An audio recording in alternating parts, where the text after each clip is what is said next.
నిరీక్షణ prayer house మరియు centre సంఘముల తరపున ప్రభు పేరిట మీ అందరికీ నా ప్రేమపూర్వకమైన వందనములు. ఈరోజు దేవుని వాగ్దానం సామెతల గ్రంథం 3వ అధ్యాయం 7వ వచనం. యెహోవా యందు భయభక్తులు కలిగి చెడుతనమును విడిచిపెట్టము. పశ్చాత్తాపంతో పరివర్తన చెందడము అంటే చెడుతనము విడిచిపెట్టాలి. దేవుని యందు భయభక్తులు కలిగి ఆయనకు సంపూర్ణ విధేయత కలిగి జీవించాలి. తమ దృష్టిలో తామే జ్ఞానవంతులం అనుకుంటూ దేవుని మాటలను నిర్లక్ష్యం చేస్తారు. వారిలో ఉన్న అహంకారం వారిని సత్యమునకు దూరం చేసి వారిని అజ్ఞానంలో బంధించి ఉంచుతుంది. సామెతల గ్రంథం 1వ అధ్యాయం 7వ వచనం. దేవుని పట్ల భక్తిపూర్వక భయం, గౌరవం, ప్రేమ, నమ్మకం కలిగి ఉండుటయే దేవుని యందు భయభక్తులు కలిగి ఉండుట. ఆ విధంగా భయభక్తులు కలిగి ఉండుట వలన జ్ఞానం పొందుకుంటాం.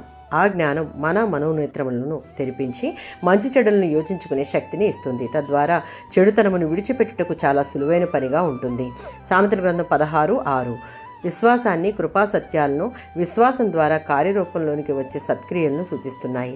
అట్టి విశ్వాసపు క్రియలు ఉన్నప్పుడు గతకాలపు దోషమునకు ప్రాయశ్చిత్తం కలుగుతుంది. దాని ఫలితంగా ఆ వ్యక్తి భావి కాలంలో చెడుతనము నుండి తొలగిపోయేలా చేస్తుంది. 34వ సంకీర్తన 11-14 చరణాలలో దేవుని పట్ల, ఆయన వాక్యం పట్ల భయంతో కూడిన గౌరవం, దేవుని మహత్యాన్ని, గొప్పతనాన్ని, అధికారాన్ని గుర్తించి ఆయనకి వ్యతిరేకంగా దేనినైనా చేయుటకు భయపడడం, నాలుకను కాపాడుకోవడం, దేవుని యందు భయభక్తులు కలిగి ఉండుట.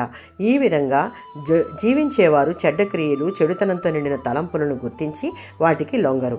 చేయవలసిన మంచి లేదా మేలు చేయకపోవడం కూడా పాపంతో సమానం. కనుక చేయగల ఏ పని అయినా శక్తివంచన లేకుండా చేయాలి.